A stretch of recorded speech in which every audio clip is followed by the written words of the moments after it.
22 июнь күнгі рынокқа обзор. Жалпы алтынның нарығы білесіздер өте қатты құлау үстінде. Алтын өзі қалай жүреді? Яғни жазғы маусымға қарай алтын өзі құлап, төменгі жақтағы ликвидностьтарды шешіп жүретін болса, алтын қысқы уақыттарда өте жоғарғы позициядағы, яғни лонг позициядағы ликвидностьтарды ордер блоктардан реакция алып, ликвидностьтарды жинап, жаңа бағаларды жаңартады. Енді дәл қазір ертеңгі, то есть 22 күнгі анализ жасайтын болсақ, біздің трендіміз әлі де шартовый, лонгқа разворот әлі алған жоқ. Лонг қарастыру, яғни на долгий срок әлі ерте, себебі бізде астымыздағы үлкен ликвидный зоналарымыз бар. Яғни ең бірінші бізде мына ликвидный зона болған еді. Бұл зонамызды бізде келіп алдыңғы аптада, яғни 8 июньдерде кезінде бізде шешкен болатын еді. Енді бұл ликвидный зонаны шешіп, өзі жаңа бір ликвидный зона қалдырған болатын. То есть мына жерге жаңа бір ликвидный зона қалдырды. Енді осы ликвидный зонаны шешу үшін бізде қазір мына шартовый әлі трендтің бағыты жалғасып келе жатыр. Астымызда одан да бөлек 3882 деген бағада, мына жерде де бізде үлкен ликвидный зоналарымыз қалып тұр, яғни интересный зоналарымыз, оның астындағы имбаланс аймақтары, одан төмен тағы да бізде үлкен 3300-3240 деген бағаларда жалпы үлкен біздің поддержка аймағымыз жатыр. Енді бірінші көтереді деген аймағымыз әрине ол мына бағамыз. Біз осы бағаны күтетін боламыз. 3880, 75-86 деген бағалардан, даже одан да төмен түсіп барып көтерілуі мүмкін. Сол себепті бізде әлі прям лонг позициясына көбірек лот алып, үлкенірек лот алып кіруге әлі ертерек. Мен керісінше шорт бағытына үлкенірек лоттармен жалпы сделкаларды, ТВХ-ларды шортқа қарастырған жөн деп ойлаймын. Бұл бізде апталық свечалар бойынша қарастырылып жатқан қазіргі біздің анализіміз. Жалпы дневкаға өтетін болсам, дневкада бізде тоже сол аймақтарымыз өте интересный зона болып тұр. Алдыңғы күндерде қарасаңыздар, бізде разворотный свеча төменге шыққан болатын. Фрактальный жалпы фрактальный трендімізді бізде поглощение жасап, шортовый одан ретестіне барып, содан мінеке шорт кеткен болатын. Енді бізде қазір дневка бойынша мына бағалар, яғни 4155 деген бағада бізде қазірше тоқтап тұр. Жалпы дневканың 4 брейкаут зонасы бар. 4 брейкаут зонасы осы бағадан шорт кетуі мүмкін. 4 бірі деп қойын, брейкаут сел зонамыз бар, ол мінеке мына бағалар. 4 брейкаут сел зонамыз 4168, 4163. Қай жерден қарады десеңіздер, мынау бізде SNR зона бойынша қарастырып жатырмын. Лонгтан 1 брейкаут, шорт 2, 3, 4, таза 4 брейкаут зона.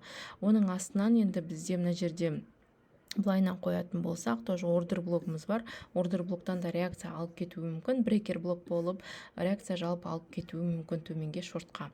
Бізде пока астында дневка бойынша лонг позицияларымыз өте төменде. Және де мына бір позицияны қарастыруға болады екен. Қазір қарап көрейін.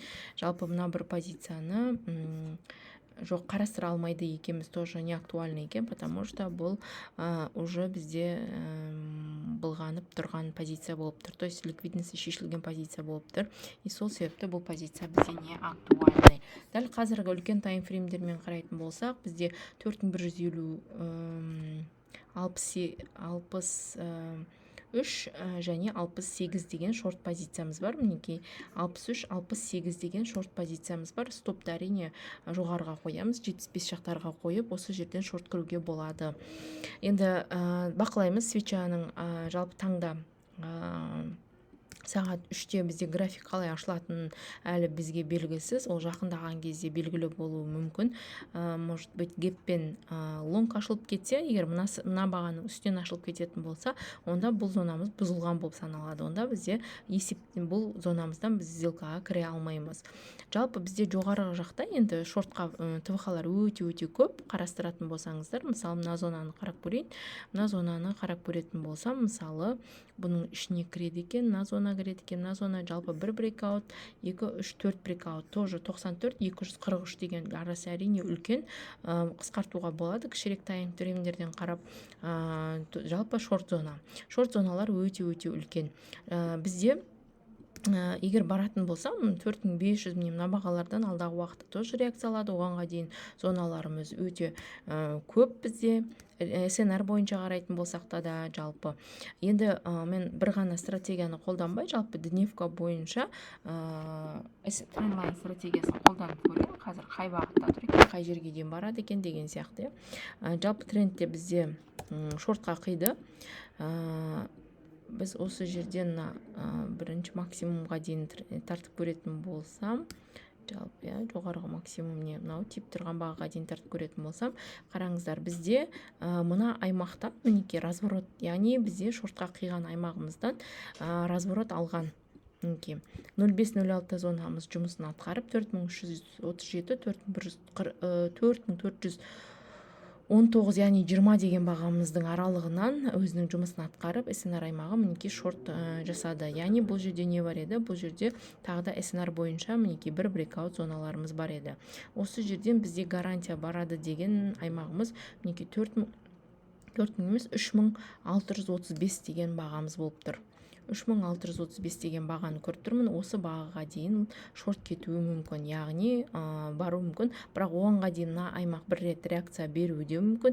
Егер қатты импульспен жаңалық кездеріне байланысты осы аралыққа келіп қалатын болса, онда бұл аралығымызды дәл мына зонаны бұзған секілді бұзып кетуі де әбден ықтимал. Сондықтан жалпы моментте анализдерді жасап, каналдарға, тегін каналдарға осын бөлісіп отыратын боламын. Пока что рыноктың обзоры осы. Қысқаша енді бұл обзор. Бұдан кейін де мен өте үлкен долгосроктарға анализдер жасап, мінекей ТВХ-лар беріп отыратын боламын. Сондықтан менің YouTube каналыма тіркеліңіздер, комментарийларыңызды жазып, өз ойларыңызды бөлісіп, жалпы сұрақтарыңыз болса под комментарий жазып кетсеңіздер болады.